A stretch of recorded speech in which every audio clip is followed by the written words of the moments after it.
নমস্কার, আমি Rimon. Welcome to বিদ্যাকোষ। তো যেই আমাদের 2026-এর বাজেট এসেছে, সঙ্গে সঙ্গে একটা এই যে 33% মহিলাদের সংরক্ষণ, এটা নিয়ে কিন্তু বিভিন্ন জায়গায় একটা তোলপাড় মতো একটা সিচুয়েশন তৈরি হয়েছে বিভিন্ন ক্যান্ডিডেটের মধ্যে। তো এই 33% রিজার্ভেশনের পুরো ব্যাপারটা কি, আমি আজকের এই ভিডিওতেই বিষয়টা পুরোপুরি আমি ক্লিয়ার করে বলবো। এছাড়া পুরো বিষয়গুলো যেটা আছে সেটা জাস্ট একটু ওপর আমরা জাস্ট বলে নিই। দেখো, বাজেট তোমরা প্রত্যেকে দেখলে। এবার 2026-এর বাজেটে সত্যি এটা একটা খুশির খবর। তবে আমার একটা নিজস্ব এক্সপেকটেশন ছিল, যেখানে আমি ভেবেছিলাম যে তোমাদের অ্যাটলিস্ট কম করে হলেও হয়তো 1.5 থেকে 2 লাখ হয়তো রিক্রুটমেন্ট দেওয়া উচিত ছিল। কারণ তোমরা ভালো মতো জানো যে আমাদের যে 5 বছরের ছাড়টা দেওয়া হবে বলেছে, সেই 5 বছরের ছাড়টা কিন্তু শুধুমাত্র আগামী 2 বছরের জন্য ভ্যালিড থাকবে। তো সেই দিক থেকে প্রথম দিকে যে রিক্রুটমেন্টটা, সেটা আমার মতে কম করে হয়তো 1.5 লাখের মতো যদি একটু ভ্যাকেন্সি দিয়ে যদি নিয়ে নেওয়া হতো, তাহলে পুরনো যারা ক্যান্ডিডেট ছিল, যারা এতদিন ধরে স্ট্রাগল করছে, তাদের জন্য হয়তো অনেকটা বেটার হতো। কারণ 2 বছরের পর থেকে এই 5 বছরের ছাড়টা তারা আর পাবে না। তো যেহেতু শিক্ষক নিয়োগ এতদিন ধরে হয়নি, তো শিক্ষক এবং শিক্ষক কর্মী দুজন মিলিয়ে কিন্তু মাত্র 50,000 রিক্রুটমেন্ট হচ্ছে। যেখানে আমার মনে হয়েছে পার্সোনালি শিক্ষা এবং মানে শিক্ষক এবং শিক্ষাকর্মী এদেরকে নিয়েই অ্যাটলিস্ট কম করে হয়তো এখানে তোমাদের 1 লাখ ভ্যাকেন্সি কিন্তু এদের দেওয়া উচিত ছিল। কিন্তু সেটা না হয় 50,000 এসছে, কম এসছে। পুলিশ নিয়োগে 20,000 দেবে বলেছে, ডেফিনেটলি খুব ভালো একটা ভ্যাকেন্সি। যতগুলো পুলিশ নিয়োগ আসছে আগামী দিনে ঠিকঠাক আছে একদম, মানে কোনো এখানে ডাউট নেই যে কম এসছে বা বেশি এসছে বা কিছু, আমি বলবো না, ঠিকঠাক এসছে ভ্যাকেন্সি একটা। এবং বাকি আমাদের আদার্স যে ডিপার্টমেন্ট রয়েছে, যেগুলো তোমরা ওই WBCS, ক্লার্কশিপ, মিসলেনিয়াস, বিভিন্ন যে আমাদের এক্সামগুলো হয়, সেই সমস্ত জায়গাতে, এছাড়া আদার্স ওই মানে মিউনিসিপ্যালিটিতে যে রিক্রুটমেন্টগুলো হয়, পঞ্চায়েতের যে রিক্রুটমেন্ট আছে, সমস্ত যা রিক্রুটমেন্ট রয়েছে সেগুলোতে আমার মনে হয়েছে যে কি হ্যাঁ, সমস্ত কিছু মিলিয়ে অ্যাটলিস্ট 1.5 লাখ ভ্যাকেন্সিটা আসার কথা ছিল, মানে দিলে হয়তো ভালো হতো। সেখানে তোমাদের এই 1 লাখ দিয়েছে, যেখানে শিক্ষাক্ষেত্রেই এতগুলো চলে যাচ্ছে, পুলিশে এতগুলো চলে যাচ্ছে, তাহলে বাকিগুলোতে তুলনামূলক একটু কমই রয়েছে, মানে যতটা আমাদের আশা ছিল সেই তুলনায় একটু কম রয়েছে। তো বিষয়টা একটু খারাপ হলেও চলো, একটা স্বস্তির নিঃশ্বাস তোমাদের এটা, যে হ্যাঁ, তোমাদের যখন বলা হচ্ছে বছর বছর নিয়োগ হবে, এটা বলা হচ্ছে এবং আমাদের বলা হয়েছে এটাকে, যেটা আমাদের এই 2026-27-এর যে বাজেট, সেই বাজেটের জন্য তোমাদের এই বিষয়গুলোকে রিক্রুট করা হচ্ছে, মানে এই বিষয়গুলোকে আনা হয়েছে। তো সেই দিক থেকে হ্যাঁ, 1 বছরের মধ্যে যদি এই রিক্রুটমেন্ট প্রসেসগুলোকে কমপ্লিট করে দিয়ে আবার একটা এরকম ধরনের ভ্যাকেন্সি যদি আনতে পারে, দেন সেটা খুব ভালো হয়। তো সেটাই আশা রাখবো আমরা সরকারের কাছে। তো ডেফিনেটলি চলো, এবার আমি আসছি এই 33%-এর ব্যাপারটা নিয়ে। দেখো, একটু জাস্ট ভ্যাকেন্সি সিস্টেমটা আমরা জানবো। আমাদের আগের কি ছিল, ঠিক আছে, একটা 100-র উপরে আমরা বিষয়টা নিচ্ছি। আমাদের ওল্ড সিস্টেম কি ছিল, যেখানে আমাদের ওবিসি আলাদা ছিল না, ওবিসি এ এবং ওবিসি বি দুটো মিলিয়ে কিন্তু আমাদের এখানে যেটা 17% মতো সিট রিজার্ভ করা থাকতো। এবার এখন সিস্টেম কি হচ্ছে, জাস্ট এখানে একটু তোমাকে বলি, এটা হচ্ছে ওল্ড সিস্টেম, এটা হচ্ছে যে কি নিউ সিস্টেম। এবার এখানে আমি 33%টা ইনক্লুড করিনি, কেন করিনি বলছি। এসসিতে 22% ছিল, আগে যা ছিল এখনও তাই রয়েছে। এসটিতে 6% ছিল, এখনও 6%-এ রয়েছে। ওবিসি এ এবং ওবিসি বি এই দুটো মিলিয়ে 10 আর 7 টোটাল ওবিসি, আমি জাস্ট এই কলামটা দেখবো, ঠিক আছে, তো মানে এই রোটা দেখবো আমি, ঠিক আছে। তাহলে এই ওবিসি টোটাল ছিল কত, 17টা, এখন হয়েছে কত, 7%, মানে 10% কিন্তু এক্সট্রা কমে গেছে। তাহলে এই যে 10% যেটা কমলো, সেটা ডেফিনেটলি জেনারেলের খাতাতেই এলো। ওকে, এবার ইডব্লিউএস 10% ছিল, ইডব্লিউএসে 10% এলো। তাহলে এবার এখান থেকে যে মহিলাদের 33% রিজার্ভেশন দিল, সেটা কি আমি আলাদা করে এখানে ওমেন ক্যাটেগরি বলে আমি কি এটাকে অ্যাড করে দেবো? সেটা কিন্তু একদমই নয়, বিষয়টা ওরকম না। আমাদের যে এখানে ভ্যাকেন্সিটা ছিল, যেমন আমি তোমাকে এবার এইখান থেকে নিউ সিস্টেমটা চলে এসো, আমি এইখানটাতে তোমাকে বিষয়টা বোঝাই। দেখো, এখন এই 17%টাকে বাদ দিয়ে এই যে 7% হয়েছে, সেটা অনুযায়ী আমি এখানে রিজার্ভেশনটা বলছি। এইটা অনুযায়ী, নতুন সিস্টেম অনুযায়ী এখন কত ছিল, জেনারেলের জন্য 55টা সিট ছিল 100 জনের মধ্যে, আমি এটা বিষয়টাকে বলছি, ঠিক আছে। এসসির জন্য 22টা, এসটির জন্য 6টা এবং ওবিসির জন্য 7টা, ইডব্লিউএস এর জন্য 10টা।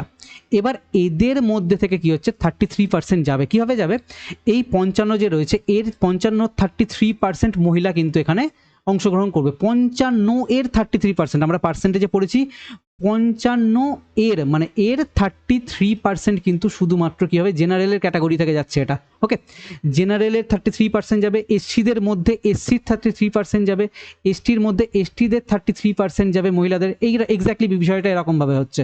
ওকে, তাহলে আমি এখানে জেনারেলের এক্সাম্পলটা নিচ্ছি, তোমাকে আরও একটা এক্সাম্পল নেবো আমি।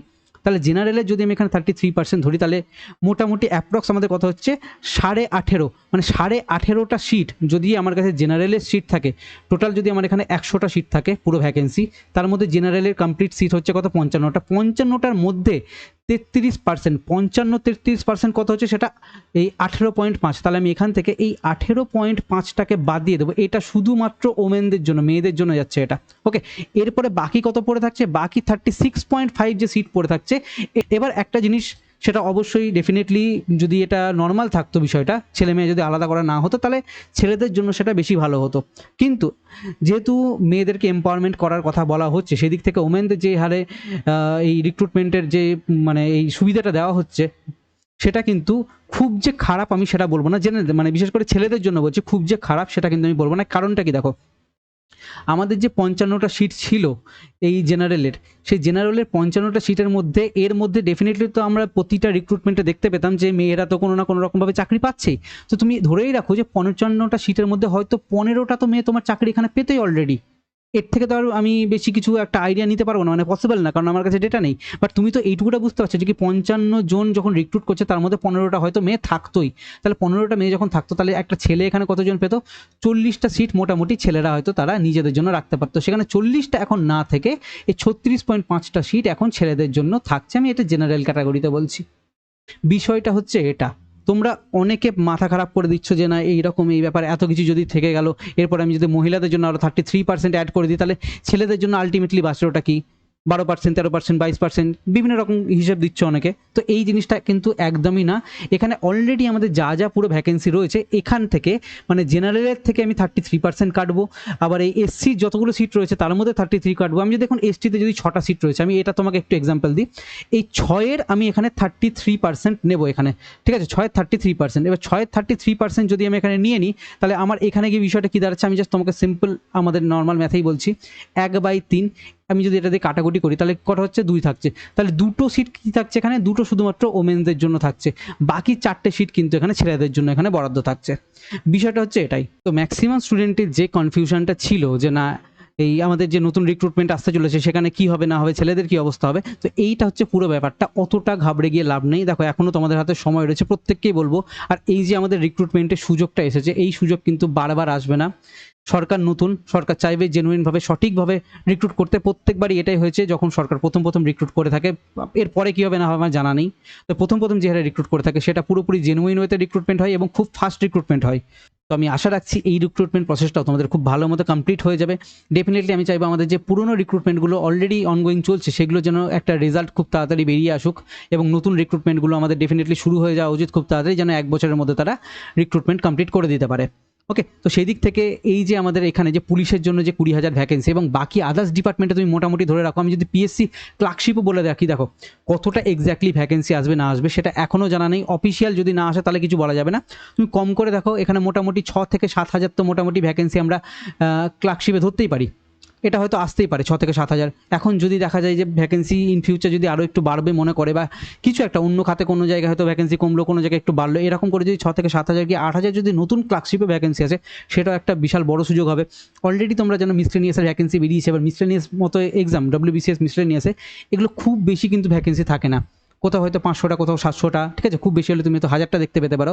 তো এইগুলো অলরেডি যদি থেকে যাচ্ছে, তাহলে ম্যাক্সিমাম ভ্যাকেন্সি কিন্তু তোমার ওখানে এই পঞ্চায়েত থাকছে, কিছুটা কিছুটা মিউনিসিপ্যালিটিতে থাকছে, আর কিছুটা বাকিটা কিন্তু আমাদের এই ক্লার্কশিপ জায়গাতে কিন্তু চলে আসবে, মানে ক্লার্কগুলো যখন রিক্রুটমেন্ট হবে এই জায়গাতে চলে আসবে। তাহলে আশা করা যাচ্ছে 6 থেকে 7,000 কি 10,000ও যদি হয়ে যায় এখানে ক্লার্কশিপে, সেটাও কিন্তু একটা হিউজ ভ্যাকেন্সি হবে তোমাদের জন্য। তো সেই জন্য প্রত্যেকে বলছি, যারা ভালো মতো প্রিপেয়ার করছো পুলিশের জন্য, আমি বলছি এই একটা বড় সুযোগ আসছে। আগামী দিনে পিএসসি রিক্রুটমেন্টের জন্য একটা বড় সুযোগ আসছে। তো তোমরা যারা আমাদের কাছে সঠিক ডাইরেকশনে প্রিপারেশন নিতে চাইছো, তোমাদের জন্য আমাদের কাছে এই ব্যাচ রয়েছে। এটা হচ্ছে যে কি WB কলকাতা পুলিশ সাব ইন্সপেক্টরের জন্য একটা ফাউন্ডেশন ব্যাচ, এবং এই ফাউন্ডেশন ব্যাচে তোমাদের যথেষ্ট ভালোভাবে গাইড করা হচ্ছে। এখানে যারা কনস্টেবল দেবে তাদের জন্য কিন্তু এই ব্যাচটা পুরোপুরি 100% অ্যাপ্লিকেবল হবে। যাদের স্বপ্ন 2 স্টার এবং ইউনিফর্ম, প্রত্যেককে বলবো এই ব্যাচ জয়েন করো। এখানে কি কি আছে আমরা A to Z লিখে দিয়েছি। ডিউরেশন 8 মাসের থাকবে, 12 মাসের জন্য তোমরা এই কোর্স অ্যাক্সেস করতে পারবে। এক্সাম অ্যাপ্রোচের সাথে রাইট ডাইরেকশনে ইন্ডিভিজুয়াল মেন্টরশিপ দিয়ে পড়ানো হবে, কমপ্লিট সিলেবাস করানো হবে। পুরোপুরি এটা একটা ফাউন্ডেশন ব্যাচ, তোমাদের পুরোপুরি থিওরি ওরিয়েন্টেড ব্যাচ, পুরোপুরি থিওরি কমপ্লিট করানো হবে, ডিটেলে কমপ্লিট করানো হবে। যে হারে তোমাদের WBCS এ কোশ্চেন এসেছে, আশা করা যায় তোমাদের এই সাব ইন্সপেক্টরের কোশ্চেন কিন্তু যথেষ্ট স্ট্যান্ডার্ড হবে। অবভিয়াসলি WBCS এর মতো অতটা হবে না, তবে যথেষ্ট স্ট্যান্ডার্ড হবে, যেটা তোমাদের জন্য হেল্পফুল হবে। ওকে, তো এই হচ্ছে আমাদের নাম্বার, আমার নাম্বার দেওয়া রয়েছে, তুমি চাইলে এই নাম্বারে কল করে ব্যাচের ব্যাপারে ডিটেলস জেনে নিতে পারো। আর এই হচ্ছে আমাদের WBPSC কম্বাইন্ড ফাউন্ডেশন ব্যাচ 2.0। এখানে আমরা 2.0 লঞ্চ করেছি, পিএসসির জন্য এই ব্যাচ লঞ্চ করা হয়েছিল। অবভিয়াসলি এখানে আমরা পুরোপুরি কমপ্লিট ভিডিও ক্লাসেস দিচ্ছি, পুরোপুরি এটা আমাদের থিওরি প্লাস হচ্ছে যে কি এমসিকিউ দুটোই আমার এখানে ইনক্লুড থাকছে এই জায়গাটাতে। পুরোপুরি এটা আমাদের একটা ফাউন্ডেশন, মানে আমি এখানে থিওরি ডিটেলে কভার করা হবে তোমাদের এখানে, তার সঙ্গে তোমাকে এমসিকিউ টেস্ট নিয়ে তোমাকে তৈরি করা হবে। এখানে টপিক ওয়াইজ মক টেস্ট থাকছে, টোটাল 12,000 প্লাস এমসিকিউ পাবে, মান্থলি মক টেস্ট পাচ্ছে, ইন্ডিভিজুয়াল তুমি এখানে মেন্টরশিপ পাচ্ছ, এক্সপার্ট গাইডেন্স থাকছে, এটা আমরা লাইভে এক্সপার্ট গাইডেন্সটা দিয়ে থাকি। এছাড়া তোমাদের এখানে সাবজেক্ট কী করা হবে, math, history, INM, geography, polity, economics, science, special কিছু টপিক থেকে থাকে আমাদের, বিশেষ করে মিসলেনিয়াস, ক্লার্কশিপ এবং আইডিওতে, এগুলো কভার করা হবে। ICDS এর জন্য যে আগামী দিনে এক্সাম আসতে চলেছে সেটা তোমার কিন্তু এই ব্যাচে কভার হয়ে যাচ্ছে। কারেন্ট অ্যাফেয়ার্স থাকছে, স্ট্যাটিক জিকে, এছাড়া WBCS এবং PSC যে 25 বছরের প্রিভিয়াস ইয়ারের যে ভিডিও সেটাও কিন্তু আমরা এখানে ইনক্লুড করে দিয়েছি। কোর্সের ডিউরেশন 4 মাস, 4 মাস ধরে তোমাদের এখানে গাইড করা হবে এবং 1 বছর ধরে তোমরা এই কোর্সটা অ্যাক্সেস করতে পারবে। ঠিক আছে, তোমার এই ব্যাচ থেকে বেনিফিট কি হচ্ছে, তুমি এখানে রাইট ডাইরেকশন পাচ্ছ যে হ্যাঁ এই জিনিসগুলো পড়লে আমার চাকরি হতে পারে, ইয়েস হতে পারে। তুমি সঠিকভাবে তুমি যদি পড়াশোনা করো আমাদের এই কোর্স থেকে তোমার চাকরি হতে পারে, একটা হিউজ একটা চান্স রয়েছে। এর সঙ্গে তোমার এখানে যে ম্যাথে নিয়ে দুর্বল, সে ম্যাথের দুর্বলতা কাটবে এবং ম্যাথ তুমি ভালোভাবে সলভ করতে পারবে। ইয়েস, তুমি এখানে ম্যাথের দুর্বলতা ভালোভাবে কাটিয়ে সলভ করতে পারবে। তোমার যে এই রিভিশনের যে সমস্যা হয়ে থাকে, তোমার যে সঠিক গাইডেন্স থাকে না, সেই গাইডেন্স এবং রিভিশনের জন্য তোমাদের যে মক টেস্ট দেওয়া থাকে সেটা থেকে তোমাদের হেল্প হবে, ডেফিনেটলি তোমাদের এখানে ইয়েস হেল্প হবে। তো এক্স্যাক্টলি এইরকমভাবে তোমার যে বেনিফিটগুলো দেখো, তুমি এই ব্যাচ থেকে কী পাচ্ছ, তোমার আলটিমেটলি এখান থেকে তোমার কোনো কিছু কাজে লাগছে কিনা, ডেফিনেটলি তোমার যদি কাজে লাগে তুমি এই ব্যাচে এনরোল করো, আমাদের সাথে থাকো, পড়াশোনা করে 4টে মাস ভালো মতো ধরে পড়াশোনা করো। ডেফিনেটলি তোমাদের এখানে বিশাল জোর দিয়ে পড়াশোনা করাই আমরা এখানে, ওই জন্য তোমরা এটা 4টে মাসে পাচ্ছ। আর আমাদের এখানে যেহেতু WAP এবং কলকাতা পুলিশের জন্য আমরা একটু সময় পাবো, তাই আমাদের এই কোর্সটা 8 মাসের জন্য রেখেছি। খুব বিশাল হয়তো আমরা এখানে প্রেশার দেবো না, কারণ অনেকে কনস্টেবলের স্টুডেন্ট রয়েছে এবং অনেকে নতুন যারা স্টুডেন্ট রয়েছে তাদের পক্ষে একটু অসুবিধা হয়ে যায় বেশি লোড দিলে। তো সেই দিক থেকে যারা অলরেডি এই PSC মিসলেনিয়াসকে টার্গেট করছে, তোমাদের জন্য হাতে তো সময় বেশি নেই, সেপ্টেম্বরে হয়তো আমাদের এক্সাম হতে পারে। তো সেই দিক থেকে আমরা এটাকে 4 মাসের জন্য কোর্স নিয়ে এসেছিলাম, এক্স্যাক্টলি 4 মাসের মধ্যে আমরা এটাকে কমপ্লিট করাবো। তো সেই জন্য এই কোর্সটার ডিউরেশন 4 মাস। এবার তোমাদের যাদের মনে হচ্ছে যে না তোমরা 4 মাসে পারছো না, তোমরা সেটা 8 মাসে কমপ্লিট করবে, সেটা পুরোপুরি তোমাদের পার্সোনাল ম্যাটার। এটা 1 বছরের জন্য ভ্যালিডিটি তোমাদের এখানে দেওয়া রয়েছে, আমাদের এখানে নাম্বার দেওয়া রয়েছে, তোমরা যা যা দরকার পড়ছে ডেফিনেটলি আমাদেরকে কল করে এই ব্যাচগুলোর ব্যাপারে ডিটেলস নিয়ে নিতে পারো। ওকে, আজকের ভিডিওটা এখানে শেষ করছি। আর এই রিজার্ভেশন নিয়ে খুব একটা মাথা ঘামাবে না, খুব বিশাল কোনো একটা জেনারেল ছেলেদের জন্য বলছি, খুব বিশাল কিছু লস নয়। ঠিক আছে, ডেফিনেটলি আমাদের এটা যদি এই 33% রিজার্ভেশন না থাকতো তাহলে একটু বেশি হেল্প হতো, তাহলে অবভিয়াসলি মেয়েদের জন্য এই বিষয়টা একটু দেখা উচিত। বিভিন্ন প্রত্যন্ত গ্রামাঞ্চলে বা অত্যন্ত মানে গরিব ঘর থেকে অনেক মেয়েরা থাকেন যারা হয়তো পড়াশোনা শেয়ারের সুযোগ পেয়ে থাকে না, তো তাদের জন্য এই রিজার্ভেশন পলিসিটা একটু হয়তো প্রয়োজন ছিল বলে আমার মনে হয়। তো বাকি সরকার প্রত্যেকের কথা ভেবে কাজ করছে আই থিঙ্ক। তো দেখা যাক আগামী দিনে কি হয়। তো তোমরা তোমাদের মতো প্রিপারেশন নিতে থাকো।